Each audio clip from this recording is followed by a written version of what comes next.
Hello and welcome. Thank you so much for joining me on my program. I appreciate you wherever you are connecting from. If you are joining me from any part of the world, I thank you very much for your contributions on this channel. Please kindly subscribe if you have not subscribed, and also click the notification bell so that you'll be notified each time I upload a video. You will be among the first to receive it. In this channel, I bring information to your doorstep. I bring news from all channels, from every angle. Things that have to do about the world, things that have to do about Africa, more especially Nigeria. I bring it to your doorstep, some information that you ignore, some information that you cannot be able to come across. I look for them, I bring it to your doorstep for you to see. Every video you see on this channel is for educational purpose. You are a man some people would describe as one with 9 lives. You're one with a lot of controversies. And we cannot have a conversation tonight without talking about those controversies. You work closely with later military dictator Sani Abacha. Right. Let me start by asking you, do you have any regret working with him, looking back? I have no regret. Once you join the military, you should be open-minded to work anywhere. You can be posted to North Pole, you may be posted to South Pole. You can be in the worst part of the world or worst part of the country. It is experience. I have had my personal destiny, and my personal destiny took me to where I served. All I want is wherever you send me to, I will serve, and you will see the distinct difference, and I will leave it there for younger generations to learn therefrom, and to enhance the professionalism and to enhance the status of the service I belong to. I have done so all my career, all my life. I never converse to be posted to anywhere. They saw me, they saw what they saw in me, and posted me to all the places I went to, including the late head of state. And I gave my life, I gave sacrifices that are indelible today in the records of the military that are there for people to see. We will come to that in a bit, because some people who perhaps do not like your face, because there are a lot of people who do not like your face. There are people who like your face. But then the question is, yes, we'll get to in life. Yeah. If the whole world like your face, then it shows they are a compromised person. But if some like you and some do not like you, then you are floating right. Absolutely. So that's why I said, yeah. It is only normal that some like people you, don't like your face. Some don't like you. That is a natural state. Absolutely. So right. That's why we get into why some people don't like you, and perhaps you may have the opportunity to clarify and speak about those issues. One would describe, for those who were very close to you or who were near power at the time, could describe you as perhaps you look so much like a son to the former Sani Abacha, the late Sani Abacha, and you were very close to him. That in fact, when he was chief of army staff, you were the ADC, isn't it? I wasn't his ADC. You worked with him until he became the head of state. No. I left at a certain interval. I went for courses. Yeah. Then I went on a certain major operation that has to do with the sustenance of Nigeria, and I was opportune to have been picked to be among. We lost lives, we lost people. God decided that some of us should be back alive, and we did. We went and exemplified what we did. We lost so many people, and we came back with documents assisting Nigeria till this very moment. We'll get into some of those things that you've done, but let's talk about your closeness with General Sani Abacha. Some people would describe him as perhaps a single dead man that still enriches the nation he left behind based on the monies that have, for example, recently about $23 million was linked to Abacha loot, and you are very close to him. Are you aware about some of this loot and why some of these monies were kept outside of the country? All right. This is a sensitive question, and all I want is for you to allow me answer you. Absolutely. Directly. Go ahead, please.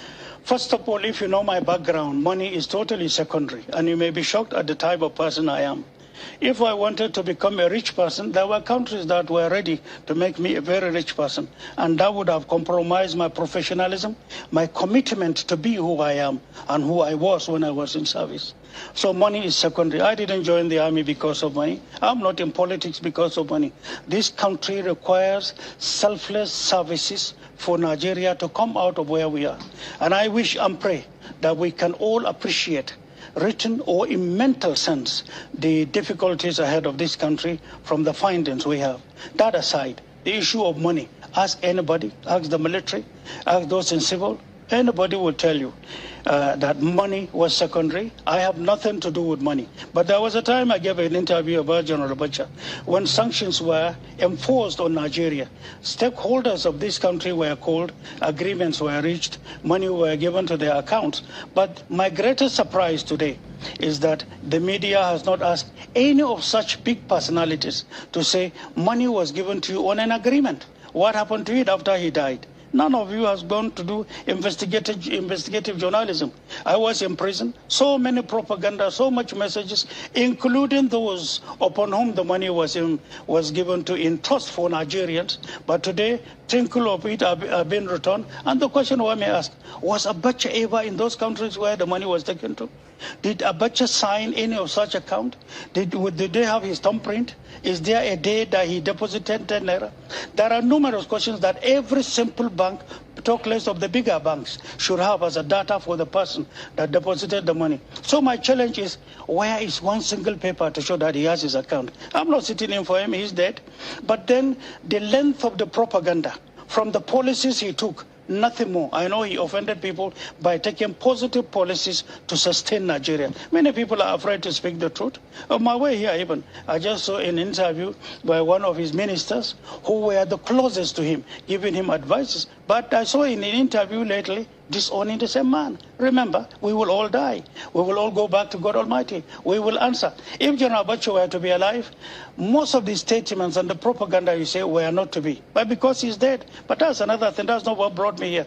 What is of concern is Nigeria's future, Nigeria's sustainability, Nigeria's progress, and then for us to invest in getting our democracy deeply entrenched for our future to be prosperous for the younger ones. That's my major concern now.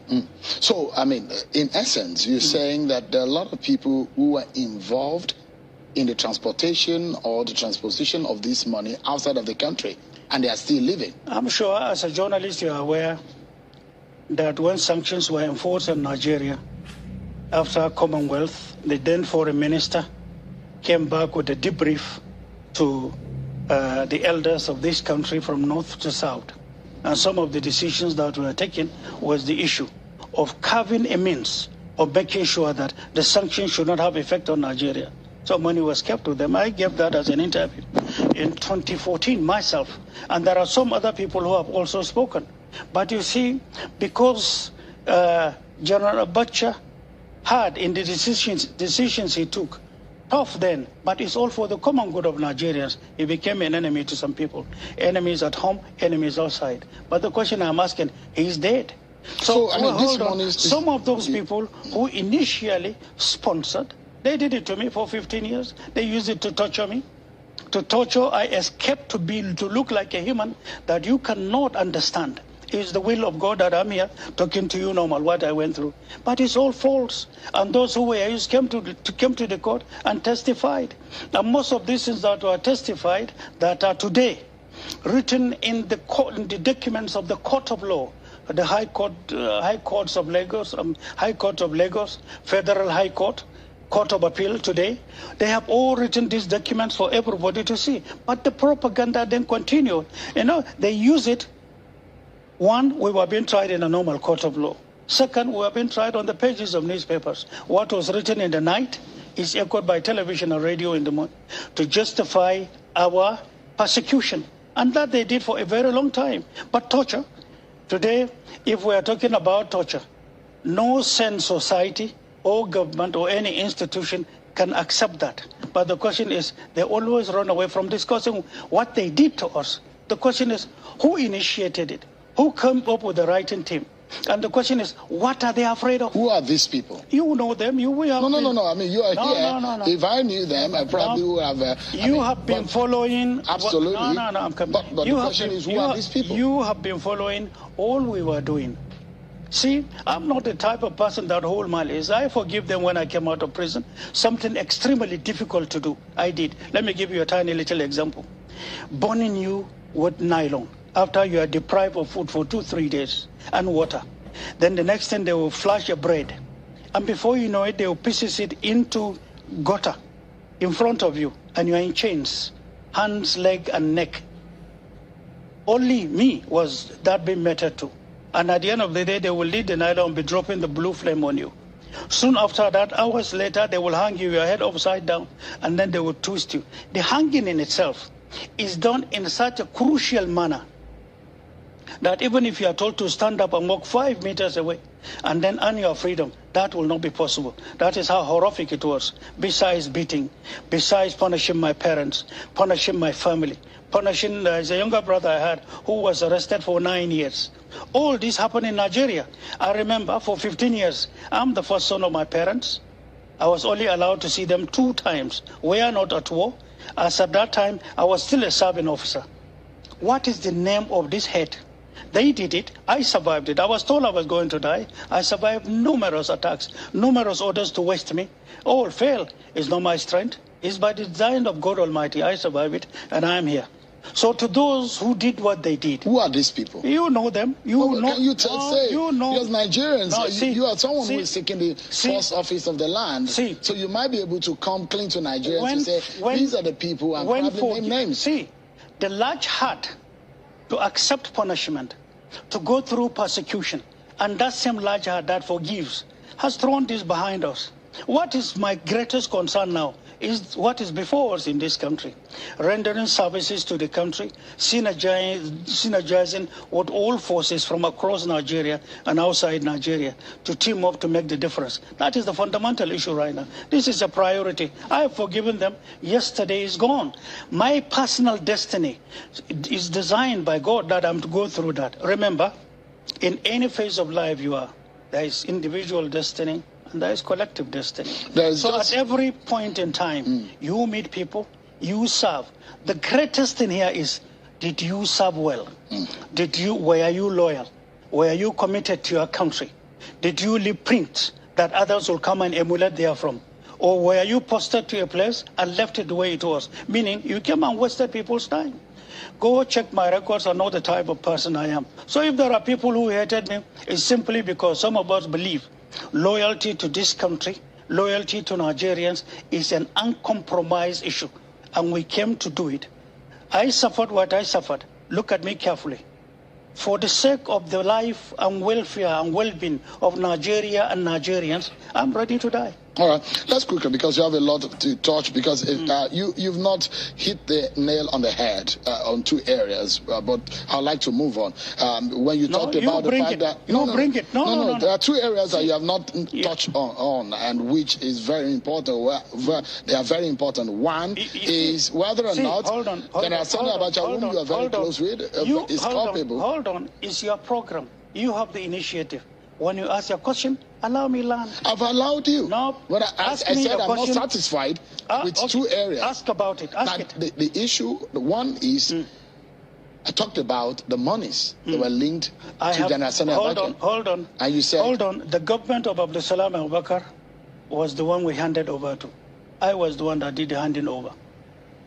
Every single tiny little thing, including the hooving of the room of the president, to show being detailed.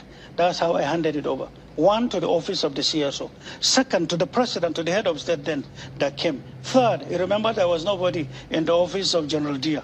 So all the contents that were left, that General Dia was the vice president. We handed it over to the vice president, all around me. You remember there were detainees also at that time. I had to protect.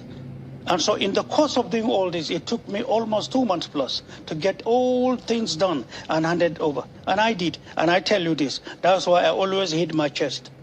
The government of Abdulsalam Abubakar, the government of President Obasanjo, did not only investigate me at home.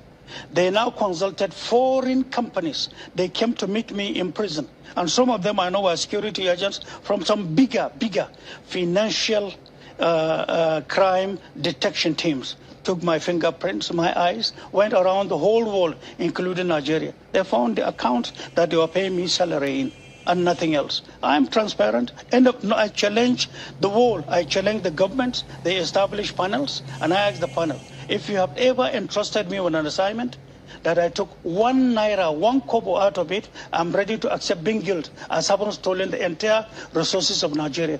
Till this moment, because there is none. I'm not that type of person. Hold on. I'm not that type of person. If you're accusing General Abacha of money, that's another thing. And I told you, I gave you an answer. It's because he's dead. To answer for himself.